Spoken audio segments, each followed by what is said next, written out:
How to determine offer price for a home.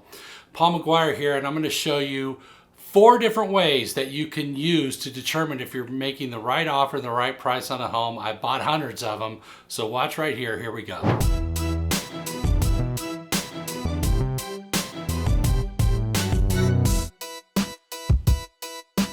Years ago, I started buying homes 35 years ago. I didn't know what I was doing, and I might have been like you are today. You just didn't know what to do. So I'm going to help you save years of learning right here in this video. So watch, and you're going to find out how to determine if you're paying the right price for a home. So here we go. Way number 1. Say you're buying a home. I'm going to use an example of a 2,000 square foot home, and say you're paying $200,000. So the first thing you want to do is you want to take the price divided by the square footage. So 200,000 divided by 2,000 is 100. So that's $100 a square foot home. So if you're offering 200,000 for a 2,000 square foot home, you're offering $100 a square foot. You need that number, okay? You need to know what per square foot is. The second number you need to know is what are the comparable sales for a 2,000 square foot home. Now, how do you get that? You can ask your realtor to give you comparable sales and not selective sales. You want all of them from the lowest to the highest within, say, a mile or half-mile radius of the home you're buying. If you're in a rural area, you want to go farther out, maybe 10, 15, 20 miles, depending on how rural you are. But if you're in the city or in the suburbs, typically within a half a mile to a mile around, you can get a pretty good idea of what things have sold for. Now you want to zero in if you're buying a 2,000 square foot house, 2,200 to 1,800, similar bedrooms, similar style. What are those selling for? Okay, you want to get those numbers, and you're going to do the same thing. You're going to divide what things sold for divided by the square footage. So say something sold for 400,000, but it was 4,000 feet. That's 100. Okay. If it was 2,000 feet, that's 200, right? 2,000 times 200 is 400,000. Okay. So have your calculator. So you're thinking like, am I paying too much? Am I not paying too much? Those two numbers are very important.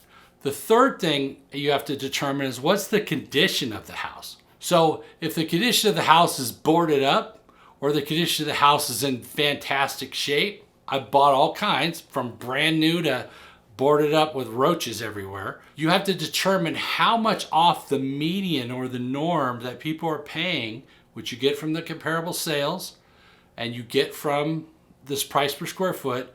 Am I below that average square foot that people are buying?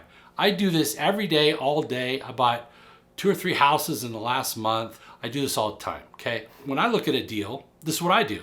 I say, okay, well, here's a house I could buy for 300 grand. After repaired value, if I fix it up, it's worth 450, okay? So I'm paying 3, it's worth 450. I got about $150,000 to work with. Now I got to put a new kitchen in, I got to paint it, I got to put new floors in, I got to do the landscaping. All that's going to cost me, let's say, $50,000. So now I'm at 350. So now maybe I can sell for 450. I've got 100,000 there to work with.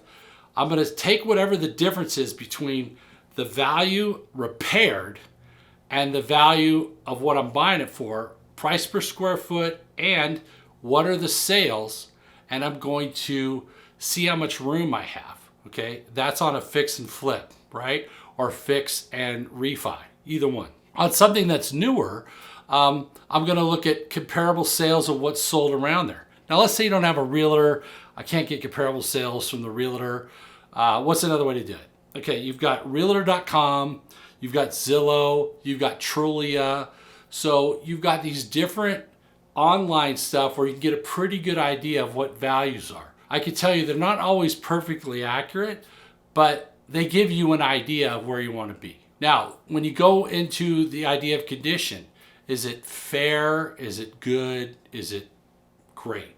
So let's talk about fair. It's 30 years old. It's got older carpet, older cabinets. It's tired. The people selling it have basically decided that you know, they want to move on, or maybe somebody passed away, it's a estate sale, they want to just get rid of the property, and you're going to fix it up. Okay, so you're going to pay less for that, right? If it's already been remodeled and they're selling it and they're moving, you're going to pay a little more for that. If it's brand new and it looks like perfect, you don't have to do anything, you're going to pay even more for that. So how do you determine the price of the home?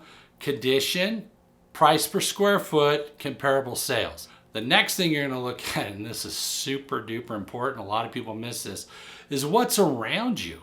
So if I go and I look at a house and this street's great, and I go 2 streets over and there's homeless people on an encampment, that's not good. Or the local retail stores are boarded up, that's not good. That lowers the value of the home, even though it isn't directly related to the home. It's related to things going on in and around the home. Crime lowers the value of some homes. Unmaintained streets by the city lowers the values of homes. People having a bunch of junk in the yard lowers the values of homes. So one example was, I had a home I fixed up in Fairfield, California, and the people next door had like 4 cars and a boat. They're parked on their lawn. They had all this crap outside, okay? I got offers for that house for like $470, $460, $440.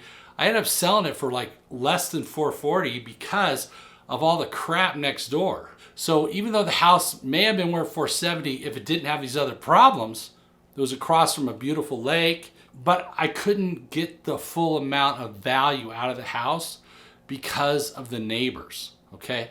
So don't put your blinders on and just look at the house. Look at what's going on around it, and that, if everything's well maintained, that increases the value of the house.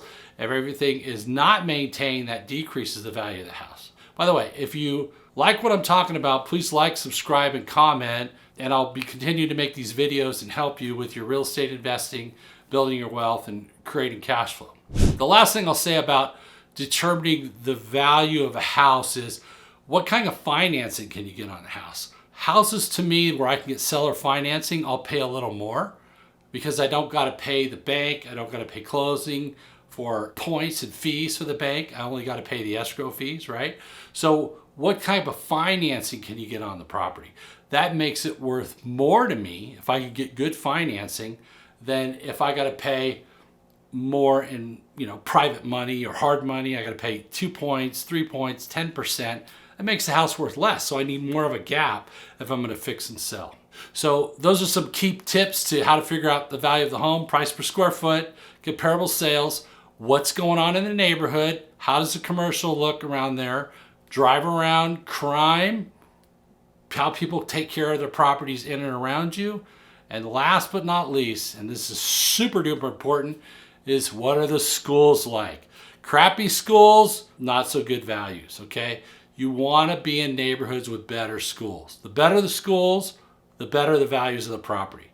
Now, I'll tell you right now that if you could take over the schools in some of these cities and get them way up in terms of their performance, all the real estate in that area would go up because people flock to where they can get a good public education. Unfortunately, in some neighborhoods, this is diminishing the value of property because the schools are not able to get the education that parents want for their children. So schooling is important. The performance of the school is important. And finally, amenities. What sort of amenities are in the community? I'm here in Utah today filming, and in Utah, where I am, I come into the area and there's this beautiful new restaurants, beautiful new commercial, streets are clean, there's great amenities around: skiing, mountains, views, lakes, and all kinds of different things to do, which do what? Increase the value of the house and increase demand. And in Utah, of course, like Idaho and some of these other states, they've seen a big increase in value over the last few years. As these homes are built, so comes the amenities, all the different places to eat like Zupas and Chipotle and Panera Bread and all these different things come, new shopping, that makes home values higher because it allows amenities for people to be around. So don't forget the things outside just the house that affect the value and affect the neighborhood. So I'm Paul Maguire. Please like and subscribe. You can watch the next video where I'm talking about financing your house.